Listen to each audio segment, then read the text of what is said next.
Is that really your idea of how to run a newspaper? I don't know how to run a newspaper, Mr. Thatcher. I just try everything I can think of. Charles, you know perfectly well there's not the slightest proof that this armada's off the Jersey Hello, coast. Mr. Bernstein. Excuse me, Mr. Can you Kane. prove it isn't? This just Mr. came Bernstein, I'd like you to meet Mr. Thatcher. I'll just How do you do, borrow Mr. the car. Thatcher? Leland, Hello. Mr. Thatcher, my ex-guardian. From We have Cuba. no secrets from our readers, Mr. Bernstein. Mr. Thatcher is one of our most devoted readers.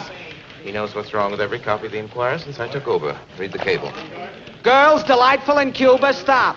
Could send you prose poems about scenery, but don't feel right spending your money. Stop. There is no war in Cuba. Signed, Wheeler. Any answer? Yes, dear Wheeler, you provide the prose poems. I'll provide the war. That's fine, Mr. Kane. Yes, I rather like myself. Send it right away. I came to see you about Yes, this Mr. campaign of Thatcher. yours. This Inquirer campaign against the Public Transit Company. Mr. Thatcher, do you know anything we could use against them? Still the college boy, aren't you? Oh, no, Mr. Thatcher. I was expelled from college. A lot of colleges, you remember. I remember. Charles, I think I should remind you of a fact that you seem to have forgotten. Yes, That you are Mr. yourself one of the largest individual Mr. Thatcher. stockholders in the Public Transit Company. The trouble is you don't realize you're talking to two people.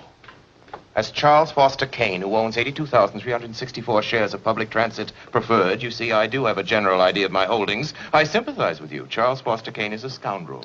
His paper should be run out of town. A committee should be formed to boycott him. You may, if you can form such a committee, put me down for a contribution of $1,000. My time's On the too other bad. hand, I am the publisher of the Inquirer. As such, it's my duty, and I'll let you in on a little secret. It's also my pleasure to see to it that decent, hard-working people in this community aren't robbed blind by a pack of money-mad pirates just because they haven't anybody to look after their interests. I'll let you in on another little secret, Mr. Thatcher. I think I'm the man to do it, you see. I have money and property.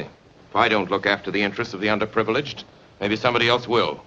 Maybe somebody without any money or property. Yes, And that would money be too and property. bad. Well, I happened to see your financial statement today, Charles. Oh, did you? Now, tell me honestly, my boy, don't you think it's rather unwise to continue this philanthropic enterprise?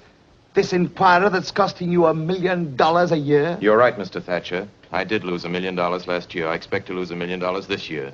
I expect to lose $1 million next year. You know, Mr. Thatcher, at the rate of $1 million a year, I'll have to close this place in 60 years.